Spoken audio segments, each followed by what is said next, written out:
If you don't do it, nothing's possible. If you try to do it, at least you have the hope.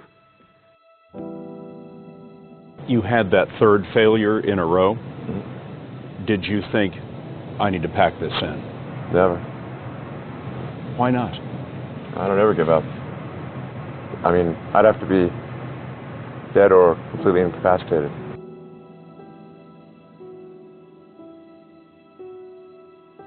So many things go wrong when you're starting a company, and often I think people ask, what mistakes should you avoid making? And my answer to that question is don't even bother trying to avoid mistakes, because you're going to make tons of mistakes, right? And the important thing is actually learning quickly from whatever mistakes you make and not giving up, right? And I mean, there are things every single year of Facebook's existence that could have killed us or made it so that it just seemed like moving forward and making a lot of progress just seemed intractable.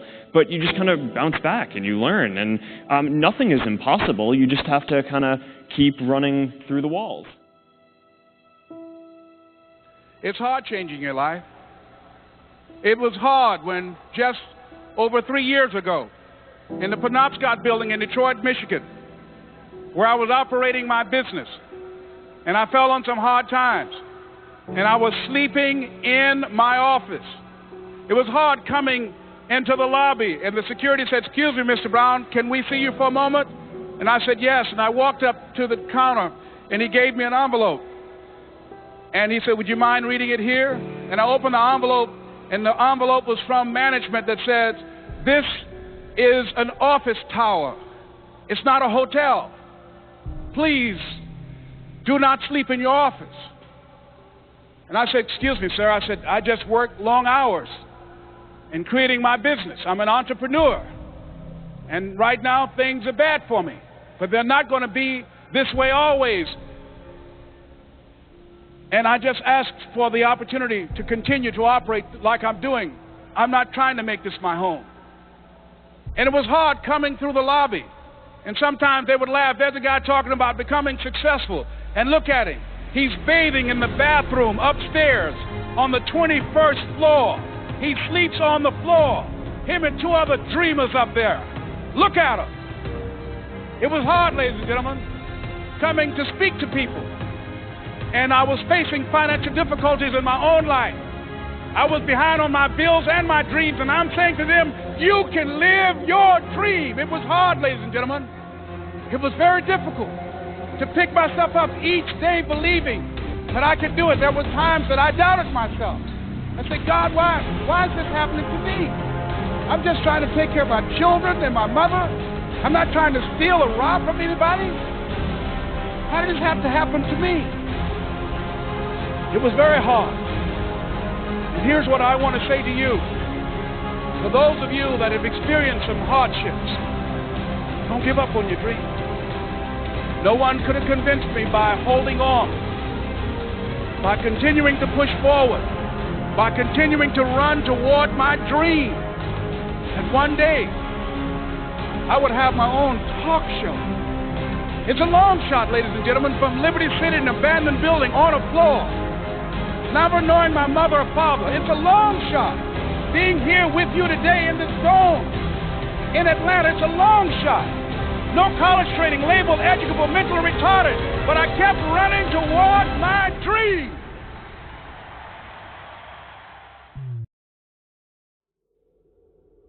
You tried to get into 3 colleges.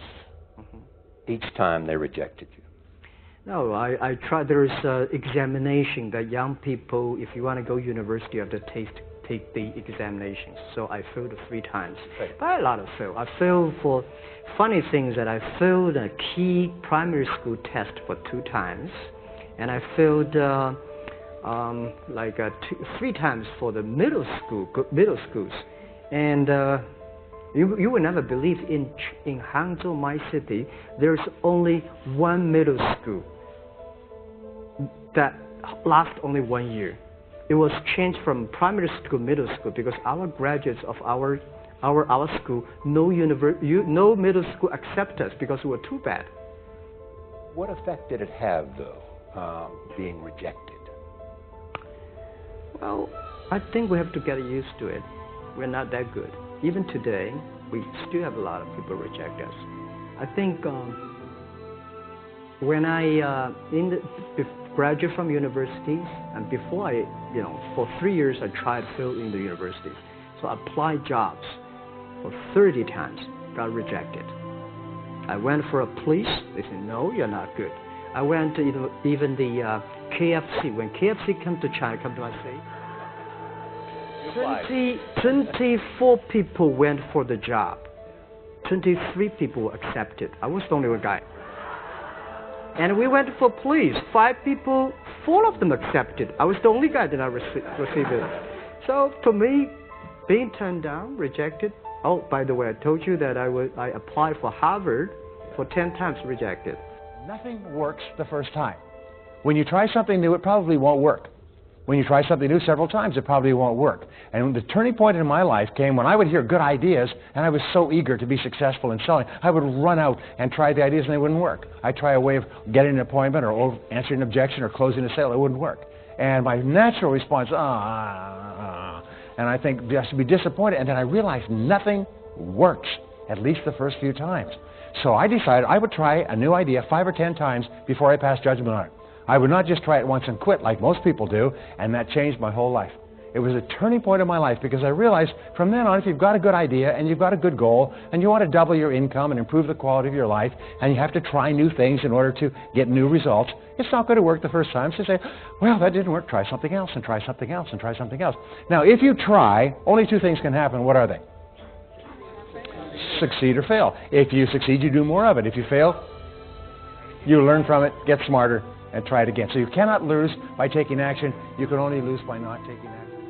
Practice faithful persistence means never, ever, ever give up. Chicken Soup for the Soul was rejected by 144 publishers. 144 publishers said, we don't want to publish a collection of short stories. The title's stupid, Chicken Soup for the Soul. What does that mean? People don't buy collections of short stories. There's never been, successful chain of doing that. So literally, we spent 14 months trying to find a publisher. And we'd go to New York with our agent, and eventually our agent gave us the book back and said, I can't sell this. So we went